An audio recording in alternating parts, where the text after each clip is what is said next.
വിശുദ്ധ ഖുർആനിൽ അല്ലാഹു സുബ്ഹാനഹു വ തആല പറഞ്ഞിട്ടുള്ള ഒരു കാര്യം നമുക്ക് കാണാം.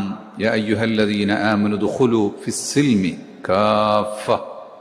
നിങ്ങൾ സമ്പൂർണമായും മുഅ്മിനുകളാകണം, സമ്പൂർണമായും മുഅ്മിനുകളാകണം.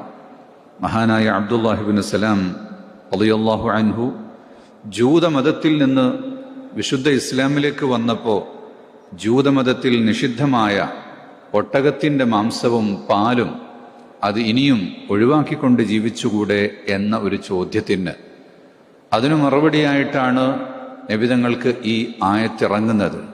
മുസ്ലിമാണോ? മുസ്ലിം ആകണം, പൂർണ്ണമായും ആകണം.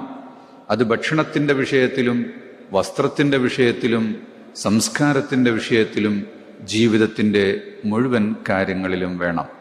നാമമാത്രം മുസ്ലിങ്ങളായി പേരുമാത്രം വെച്ച് ആ പട്ടികയിൽ മാത്രം ചേർന്ന് ആ സംവരണ ആനുകൂല്യങ്ങൾ ഉപയോഗപ്പെടുത്തി മുസ്ലിം എന്ന് പറയുമ്പോൾ കിട്ടുന്നതെല്ലാം വാങ്ങിവെച്ച് ഇസ്ലാമായി ജീവിക്കാതിരുന്നാൽ അതൊരിക്കലും തന്നെ പരലോകത്ത് മോക്ഷം കിട്ടുന്ന ഒരു അമലായി മാറുന്നില്ല.